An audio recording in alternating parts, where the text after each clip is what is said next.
Alors voilà, donc c'est une exploitation, c'est un GEC, c'est le GEC du Vieux Moulin, où il y a 130 vaches laitières et puis il y a 500 brebis. Et donc dans les médias, on entendait parler de la fièvre catarrhale ovine. Et donc c'est arrivé chez nous, en France, fin juillet, et particulièrement donc ici le 12 août. En fait, c'est un moucheron qui, pour se reproduire, qui a besoin de sang, et donc il se déplace d'un animal à l'autre. Et donc il a contaminé l'ensemble de notre troupeau. Sachant que dans la région, il y a des élevages qui sont peu impactés et des élevages qui sont très fortement impactés. Et ça, c'est assez paradoxal et on n'arrive pas vraiment à l'expliquer. Donc dans les élevages fortement impactés, on peut monter jusqu'à 20-25% de mortalité et ensuite de la morbidité. Alors vous voyez là, elle a une grosse articulation.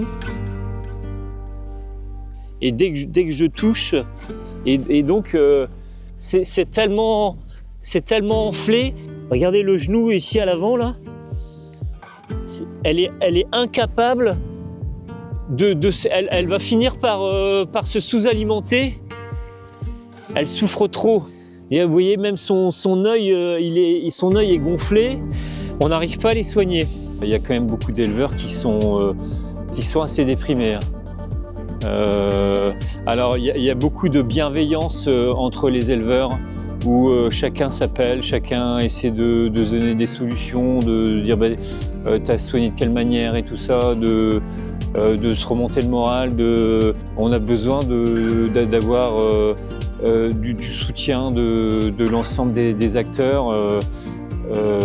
C'est vraiment très réconfortant. Ce qu'on espère, c'est que le moucheron, avec les périodes de froid, ne rentre pas dans les bâtiments. Maintenant, c'est vacciné, hein, et la mauvaise période est passée. Hein. Mais c'est toutes les conséquences économiques, avec un manque d'agneaux pour 2025, des préjudices moraux, des préjudices de perte de capital, des préjudices pour les abattoirs, hein, pour la filière, pour nos acheteurs, pour